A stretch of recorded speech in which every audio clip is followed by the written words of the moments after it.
Hello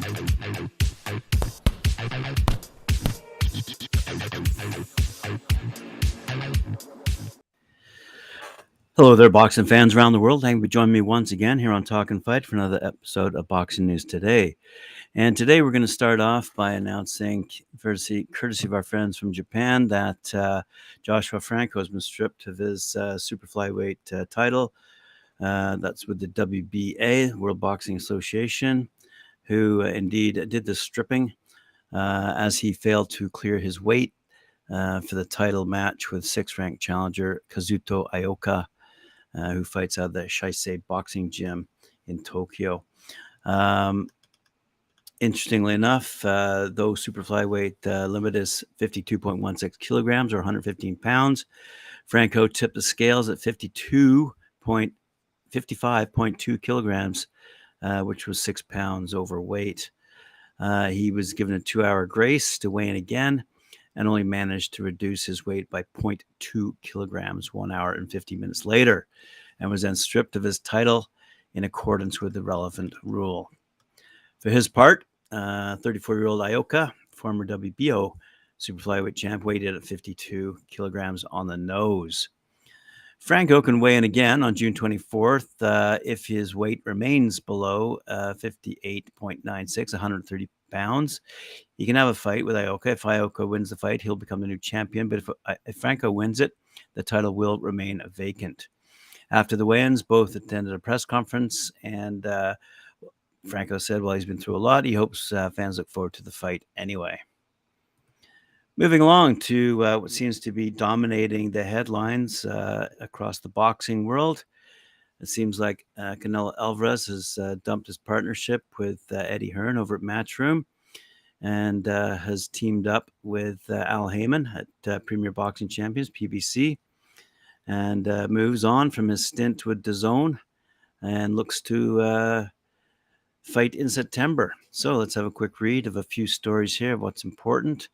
What's important is what I've been saying all along, and that is Eddie Hearn really doesn't understand the American market, which includes, quite frankly, the Mexican market as well, and the Canadian market. So let's say the North American market. Eddie Hearn has just no clue. Anyway, that's my 2 cents. I will now read from other writers and what they have to say. Canelo's decision to leave for Haymon leaves a vast hole Hearn had already been trying to fill by signing world champions and contenders very recently. Rodriguez Progress, Edgar Berlanga, Sonny Edwards now fly the flag for Matchroom. But sadly for Hearn, this doesn't impress any of his U.S. counterparts. Oscar De La Hoya, Leonard Ellerby, and Lou DiBella all chimed in with their views on social media moments after Canelo confirmed the move. And the words, quite frankly, weren't very flattering to Eddie Hearn or his company. For example, Lou DiBella added a reference to when DAZN entered the sport with Hearn by stating, quote, "In the words of your bestie, Hearn, game changed." Interestingly enough, we'll see. Let me just have a quick look here. Over Mayweather Promotions, Ellerby said, congratulations, Canelo team, Eddy Reynoso, a boss move, respect. And the words came just days after Oscar De La Hoya had launched a rant at Hearn following the Progress victory over at Danielito Zarella. I think it says another shitty card from Eddie Hearn in the U.S. Go back to the UK and watch another fight of the year candidate on July 8th, Virgil Ortiz versus Sanonias, said De La Hoya.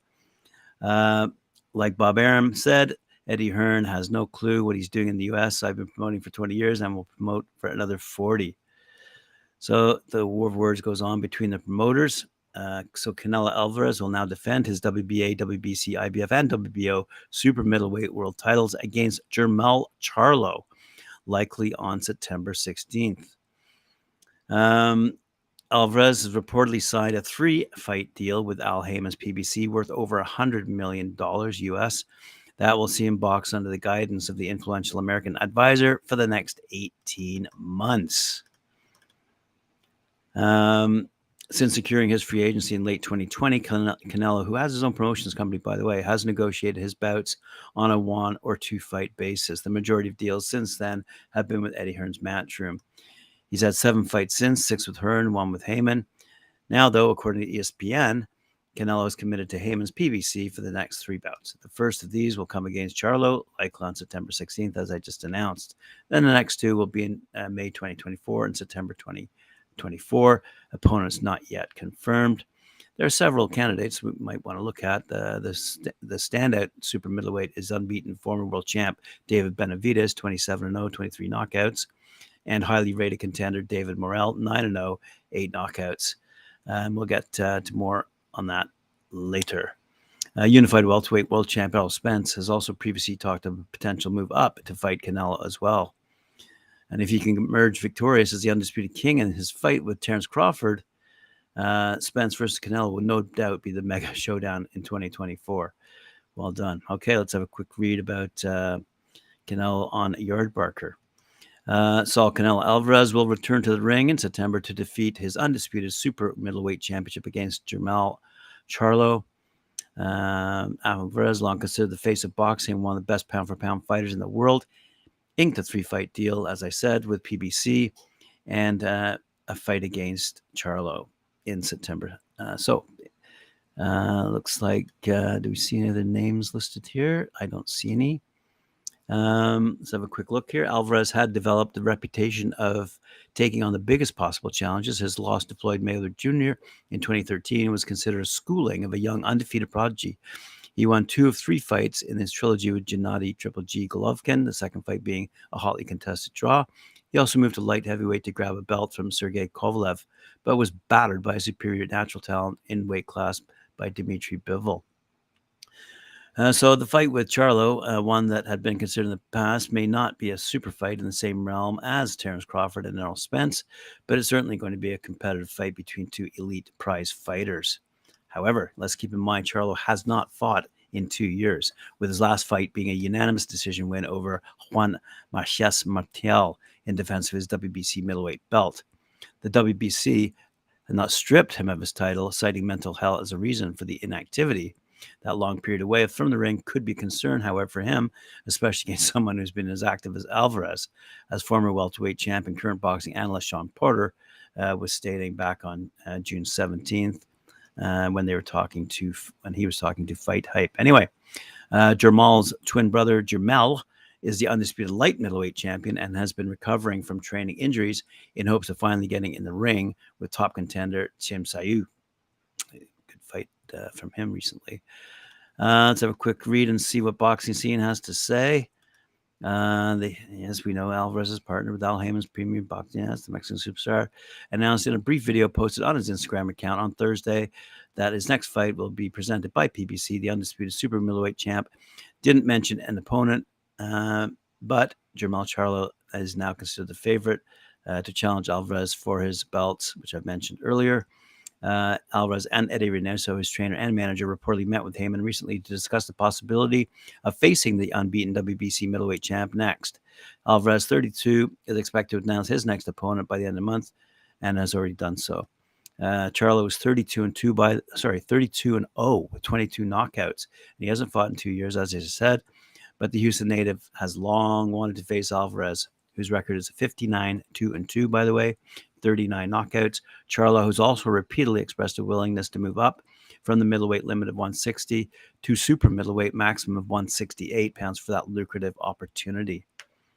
It's interesting how much money was at stake when Alvarez was with Matchroom. When he signed that deal, I believe it was $385 million, but we'll have a quick look in an upcoming story.